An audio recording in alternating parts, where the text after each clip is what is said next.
Hello, everybody. Welcome to the Write or Die Show. I'm your host, Randi-lee. On the show, we interview other writers and we talk about mental health from their personal journeys.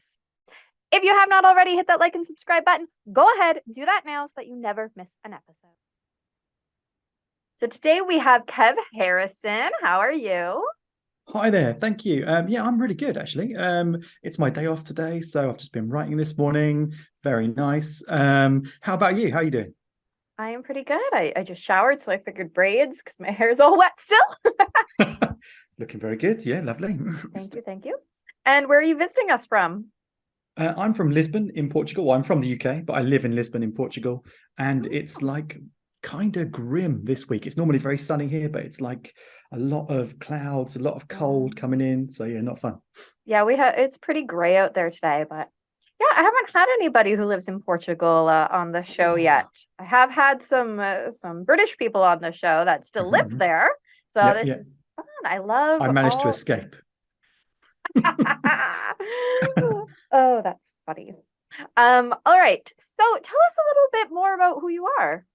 Yeah, sure. So I'm a writer of horror and dark kind of fiction, but I also am an English teacher. So I normally do teaching in universities and stuff like this, sometimes in the UK, but mostly here in Portugal. I've been living here for about 8 years.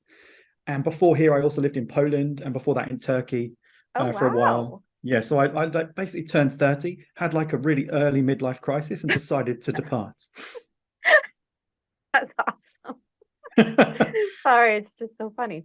Um, okay, so that's more what you do. So Mm. who are you? Okay, yeah, sure. So, okay, well, I'm kind of a bit obsessed with food, to be honest. It's like kind of one of my driving impulses of life generally. So what's your favorite So, food?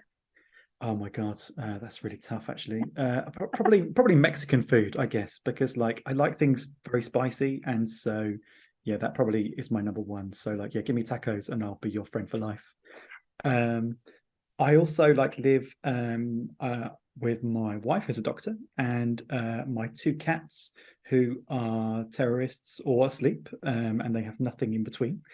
Um, and yeah, I really enjoy traveling. And yeah, my writing is kind of informed a lot by folklore because I've always been really interested in folklore and stuff from various different civilizations. So I'm the guy who's always pestering people on holidays, like, tell me about your monsters. I love it. My kid, I love monsters and stuff too. In fact, my cup, you can see it has all Ah, the that horror is movies. It's a got fabulous cup. my mom Love got it it. for me for my birthday. Legend. Yeah, yeah. Beautiful. So I love horror. Yeah. But and my kid Hurrah. watches all of that like folklore stuff. He's Mm. really into skinwalkers lately. Okay. He tells me I'm not supposed to say that out loud. Because then they're gonna come for me. Oh, Jesus. That's Yeah, not a yeah. good thing. It's not, but you can use that for Yeah, I stories. certainly will. I certainly will. But It's yeah. good that the kid is into it though, because that's where I started. So he's on the right path, I'm going to say. I'm gonna say yeah. I'm gonna agree. Mhm. So let's take that path all the way to mental health. Yay. Yay! So you start your story wherever makes the most sense for you. Yeah, sure. So I think mental health, one thing that's really good about mental health, actually, I think, is that nowadays people are talking about it more, like we are doing right now. And especially men as well, because like I think for a long time men have had a lot of difficulty with talking about mental health. Yeah. Um, I mean, I personally struggled a lot with it when I was growing up, because I had like a really, I'm going to say a difficult childhood. I definitely appreciate that other people have had significantly more difficult childhoods than I had. But mine was certainly not straightforward. My mum had a lot of undiagnosed mental health issues Mm. when I was growing up, and that kind of fed into what was already quite a negative relationship that she had with my father, really. And one of the kind of kickbacks from that was that I um, look very much like my father. And I think my mum psychologically kind of dealt with a lot of that frustration and Yeah. animosity by kind of directing it at me. So I had, like, when I was growing up, in my kind of formative years, like teenage years, 20s as well, I had a lot of issues with um like uh self-worth and like sort of believing that I was like That's a popular one, it really unfortunately. is. Yeah, absolutely. And I think it's so difficult. I mean, being a parent, isn't it? Because you must be thinking all the time, like how is X or Y or Z action going to impact upon the mental and emotional life of this kid? And it's just, we're all flawed and we all make these mistakes. So it must be Yes. very tough. And I love how you point that out. So, as a parent, I am always going, did I do the right thing? Was that, the right thing to do? And I'm never going to know for sure because we never Absolutely. know 100% if that's the right thing. It's the right thing at the time with the Yeah. knowledge we have. Yes, yes. Now, that's something I have to tell myself lots and lots so I don't go down that path of low self worth. But that's something that, everybody repeat to yourself. I'm doing the best I can in the moment with the information that I have. Absolutely, absolutely. And I think a lot of, yeah, I mean, it's down to intentionality, isn't it? A lot of the time, like, is your intentionality right? Like, did you intend to hurt somebody? Evidently not. It's just that, like you say, maybe with like what you're equipped with at that moment, you're not capable of doing any better. So I think that's kind of the place where I approach this situation with my mum from. So I don't kind of resent her Mm-hmm. in a really active sense. But I mean, she basically didn't get treatment for her mental health problems that she had until I was a full grown adult. And so, And when I that's left.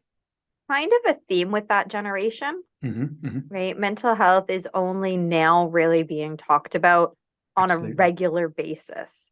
So it makes a lot of sense. And my mom doesn't listen to the show anyways, because she needs to go deal with her issues. Right, Um, right. but in her mind, I guess, and obviously I don't know for certain, I don't live in her mind. It might be Mm. scary. But from like in her generation and knowing just the conversations that we've had and whatever, um, it's not something that she would do for herself. Is it Like because of she's like the idea that it's weakness kind of thing? Like mental health problems are kind of weakness. well, that's the vibe I got from her growing Mm. up. So that's why I had mine for so long. Okay, okay. Um, and I know, right? And she's totally okay with me going to my therapist now. She's Right. like, yeah, good for you. You got to go take care of it. And I'm like, in Mm. my head going, can you look in the mirror and tell yourself that? And so it's a different mindset. It's a different generation. So it's good that your mom did finally go and do that. Yeah, absolutely. And it's been quite important, I think, for me and my sister as well, actually, because we have a much better relationship with her now than we would have had that process not kind of taken place. Yes. Um, so yeah, that's made a really big impact. But I think what was kind of, from my perspective, what was my kind of uh, symptoms of that, like I say, it was a self-worth stuff. But I actually I kind of basically, it manifested itself a lot in relationships, that kind of thing. Like, professionally, I was very comfortable with what I was doing, very kind of pleased with my capacities and progress and stuff. But relationships, it really, really kind of wore me down. This idea that like you are not worthy of love and this kind of thing, which is obviously insane. Yes. Um, So, okay. So you're married now. How long yes. have you been married for? Like, oh God, I should know this, shouldn't You I? should. This should be one of the easy questions. Five and a half years. But I've been with her for like 7 years, nearly 7.5 years. So it's a long time. Yeah, It's yeah, yeah. very, very stable, So very comfortable. that's good. So how did you get over your self-worth in relationships and finally make it to the altar? Well, that's the thing. I mean, like, I basically, in my late 20s, early 30s, I kind of had, one of a series of, sort of the last in a series of sort of car crash relationship endings. And I started to think maybe some of this is on me. Yeah, the um, common denominator. yeah, exactly. Right. Yeah. So, and I was really lucky at the time that I was living in a part of London that had very good access to mental health provision. So I just Oh, went to good. sign up with my doctor, and my doctor like got me to see somebody. I mean, it was really amazing. It was like 3 months, 4 months down the line, and I was already with a public mental health professional. So that was just amazing because I'm not going to presuppose that I have any idea how it works, but But it uh, does. it really does. And I came out of it thinking like, probably everyone should at some point go and get some therapy, like if they're struggling. I mean, it's just I totally agree, because you don't have to have a diagnosable condition to need to absolutely. talk to Yeah, somebody. yeah, Sometimes you need that person that is removed from the situation. They have no stake in the game, right? Like yeah, they don't care what it is that you end up doing. They just want you to be happy and healthy. So sometimes it's nice to go and talk to that other person, yeah. even if you don't have a diagnosable condition. And I know people that do that. They're like, every so often I just go and to my therapist and I rattle on about a bunch of stuff and they help me kind of get Like over that. compartmentalize or whatever. Yeah, Exactly, get over that yeah, hump, and then I go about my day. And I'm like, yeah. yes, that's what it's for. That's the thing, absolutely. And it was just like I was only in there for about I was going to say I was in there for 10 weeks. I don't mean all at once. Like I came and went Yeah, yeah. during a period of about 10 weeks. But I mean, the result was that I just kind of just shed a lot of that baggage that was kind of holding me back, and I still have to kind of remember to keep that stuff in check. And there are times when that those kind of little voices kind of creep up in the back of your mind, Mhm. but I feel just infinitely better equipped to shut them up when that happens. Excellent. So, what's some of your favorite coping strategies to shut them up? I think a lot of like rationalizing, a lot of like stepping outside of myself in some sense, like and kind of trying to look at things objectively, because that was very much the approach that the counselor I spoke to kind of Yes. took. It was kind of like, let's, you told me all this stuff. Let's step back and let's look at all this rationally, Yes. and you Where's can the tell me if it evidence? sounds, yeah, exactly. Does this sound realistic to you? Does this sound like something that holds any water as a logical argument? And I'd be like, yeah, really, Yes. no, That was one of the actually. first things my therapist did too, because yeah, I would always go to the absolute worst possible outcome and it's all my fault and that kind of thing. And yeah, that was the exact same thing she did. She's like, "Hey, where's your evidence?" Yeah, I don't have I any. got nothing. Yeah. Why are you asking me these hard questions? Let me just wallow in my self-pity. No. So it's good because yeah, that's exactly what mine started with. The whole, Mm, where's your evidence? Is this logical? Does this make sense? Yeah, and it's so helpful to do that. And it sounds really simple, yeah, but it's not to when you're first learning how to do it. It's not, because absolutely. you're fighting with your voices in your head. And you're also fighting like, potentially a lifetime or certainly several years of like habit of like, going through these kind of spirals in your brain. So yeah, absolutely. Exactly. It's not straightforward at all. But it definitely is one of my favorites that she taught me. Yeah, 100%. Yeah. I think another one is like also talking to the people who you're kind of like feeling those anxieties with, because like if that person is kind of a close person, which hopefully they would be in that situation, then they should be able to provide some kind of reassurance, or just bat it back and say like, no, this is ridiculous, obviously, just Yeah. Yeah. So I have that relationship with my husband. I'll be like, tell him something. He'd be like, no. I don't know. I don't know where you made this up in your where is head, this coming from? but that's not really true. And I kind of stop and I'm like, no, it's not really true. Damn it, why are you right? But yeah, it's like I say, it seems so straightforward, but yeah, when you've got this whole kind of like sort of lifetime of habit of going down those spirals, then yeah, it's not so straightforward at all. Exactly. Yeah. Mm. Okay. So is there any other tips that you want to share with everybody around mental health piece before we move on? I think just like I kind of said at the beginning, like don't be afraid to talk about it. Don't try not to feel stigmatized by it, because I think all of us like suffer at various times from various things, and you don't know what it's going to be. It might be, it might be childhood trauma, like I had. It might be an event to do with, a traumatic event in your life. It might be grief. It might be whatever. But Yeah. like, we're probably all going to experience at some point a time when we just can't, and that's okay.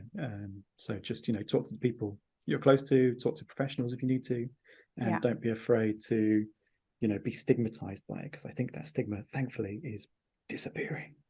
Yes. Slowly it is. Mm, And it's amazing to yes, actually watch the transformation in society because absolutely. I think back to, oh my neighbor dogs are out. They're so cute.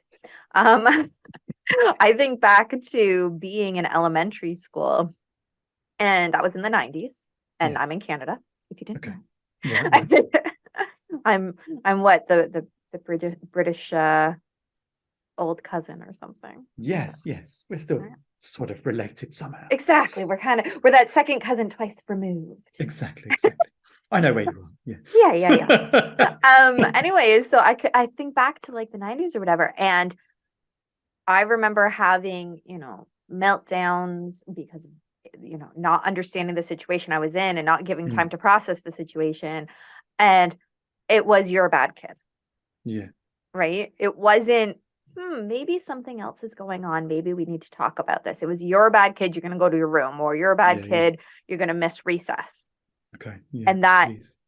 in and of itself is a huge stigma to kids who are trying to process the world and can't. Whereas now, I mean, forward 30 years. And now if a kid is having trouble at school, now not always, it really depends on the teachers. But I'm going to say that there are some good ones out there. And, Definitely. they can look at a kid and go, do you need to talk? Yeah. And there's counselors in schools now. Sometimes they're only there like once or twice a week, but there's availability. And Yeah. actually here, we have a children's mental health organization. It's called Pathstones. Cool. And they just opened some satellite sites for drop-ins, Oh, wow. which is very cool. And the one of them I know is at the mall in the biggest city in our region, because we have Oh my like God. 11 municipalities. Okay. Yeah. I don't know, something like that. And so at one of the very central larger malls in the larger city, they opened up a satellite walk-in like therapist office. And this is the kind of place where young people will be hanging out anyway. So if they're just having a tough moment, then Exactly. they can just go there and get the help. It's brilliant. It's such a good scheme. I love it. Right? They're like, Yeah. because the actual office itself, they did start doing drop-ins at their actual office, but it's like way the heck out there that, a youth wouldn't easily be able to get to on their own. And I So, imagine much scarier as well, like going to a specific place for a specific thing, rather than like being in your comfort zone, as it were, in the mall and then just dropping in somewhere. right, exactly. So that was really Okay, cool. And sweet. That's they've great. put some really neat like sayings and like pictures on the one wall in that mall that's like self-talk. So if like you say something negative to yourself, this is what you should say instead, and it's all colorful Okay. and fun. Oh, that's awesome. So yeah, it's pretty cool. Yeah, I I'll like have to that. take a picture next time I'm at the mall. I don't go to that one too often. But next time I'm there, I'll have to take a picture so I can share it on my Instagram for Yeah, do everybody. it. Because it's really neat how they've incorporated that into the place where people hang out. Yeah, absolutely. And I suppose a place as well where kids might sometimes be feeling that kind of anxiety also. Yeah, makes sense. Oh yeah. Yeah. Well, that's why I don't go to that one too much. It's busy. Lots of people. It's a little overwhelming. Thank God for online shopping. Ah, well, and the mall that's in my city is much smaller and there's a lot less people, so it's all right. Yeah. I always But go for online the ones with shopping's like the outside kind of space, right, it's just exactly. And online shopping's great because you can buy lots of different books. So let's talk about your books. See what I did there? very nice segue. Right? Um, yeah, so I've been published since 2019, when I had a chapbook come out, and I've actually got, at the moment, I've got two chapbooks, two novellas, and one short fiction collection. Oh. So And where what to are they start? called? Or at Yeah, least sure. which one are you really pushing right now? So yeah, well, the most recent release is one called Below, and this is a subterranean horror novella, and basically it's got kind of elements of like dealing with trauma in a sense, in a couple of different senses actually, because for one, it's underground, it's in a mine that kind of collapses. Minor Hence the spoiler. subterranean. Exactly. And the protagonist has some degree of claustrophobia, so he's not really comfortable with that situation. Yep. But also, like, he's going there. There's this protagonist. He's going to this place to make a TV documentary because his grandfather was buried in this mine in a collapse at the end of the gold rush, and because he grew up in a small village in Wales, he faced quite a lot of stigma as a child. He's a grown-up now, obviously. He faced quite a lot of stigma as a child and through his family, because his grandma was this woman whose husband ran away. Well, obviously he didn't run away. He just went somewhere and then was, tragically killed in an accident. Yeah. And And so does the family know that? And the grandma just wants to believe what she believes? because, Oh, okay. well, basically the kid has had this newspaper cuttings and this kind of thing of how his grandpa was like a hero. Oh, okay. Because he saved lots of other miners from the mine collapse. Aww. But the people in the village just see it as someone who left his wife. Basically, his wife had to bring up kids by herself, which at the time was kind of frowned upon. And seen badly. So that's the kind of thing. And then when they get to the mine, there's something in the mine. There's something down there. Yes. Skinwalker. No, I actually don't have any idea, guys. I'm just saying that because I said it earlier. I'm not ruining the book. I'm sorry. But yeah, so I was really happy with it. It came out with a publisher called Bridgesgate Press, who are fabulous people, and they put out just so many great books in the last about 18 months since they started up. And I was really happy that they took it on. And they're also going to be putting out my debut novel, which is coming out at the beginning of next year, which is called Shadow of the Hidden.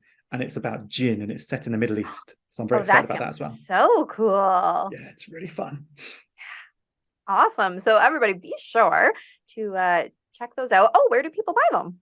Oh yeah, sure. So well, below is available anywhere you buy books. So it's Amazon, Barnes and Noble. You can order it from your physical bookstore. If you order it from your physical bookstore, I will love you forever, because that's really awesome. They might buy in extra copies. But yeah, so you can buy it online. Very true. Buy it anywhere. So yeah, just look it up. It's just Kev Harrison. Online shopping. Yes, and the cover is a work of absolute genius by a man called Keelan Patrick Burke and his company Elder Lemon Design. It's got like a claw on a white background with the faces of the three principal characters in the middle. It's just oh, that's amazing. Cool. Magic. I'll have to look it up just to see the Check cover. It out. Very nice. And where do people follow you? Because you have a lot of exciting stuff coming up. Sure. So my author website is kevharrisonfiction.com. So all one word. And if you go there, you can actually sign up for my newsletter. And if you sign up for my newsletter, you get a free novelette into the bargain, which is about, it's also subterranean. It's based in a cellar in a house in the east of England. And there are witches and buried animals and bad stuff. So yeah, that's a lot of fun. And also you can find me on Twitter. And my Twitter handle is Lisboeta Inglés, which means Englishman in Lisbon. It's a bit weird. I know, it's a bit weird in Portuguese. And also at facebook.com/Kev Harrison Fiction. So yeah. Excellent. And we're going to stick all those links down in the description below. So much. Because we got to get much easier than people trying to write it all down. So don't worry about writing it down. Just, click. Cool. Awesome. Any last pieces of advice or anything for those who are listening? Only really to say just thanks so much for having me on the show. I really appreciate it. It's been really great to talk to you. And like I said before, keep going with your mental health journey. And as you said actually earlier on, you can only do what you can do with the tools you have right now. So try and give yourself a break if you're having a hard time. Excellent. So thank you so much for coming on the show. This was awesome. And thank you so much. Yeah, everybody go follow Kev. As always, thank you so much for the amazing guests that we have on the show. Be sure to check out their links down in the description below. If you want to support the channel, go ahead and check out our merch store. We've got some very cool things on there. That's my favorite. Sorry, I'm busy ending the stigma. But there's some other very cool designs. 10% of the proceeds always goes back to the Canadian Mental Health Association. Be sure to follow us on Facebook at RB Media because we have some great new shows coming up and you never want to miss any of those episodes. And remember, the only way to end the stigma of mental health is to speak openly and honestly. Bye!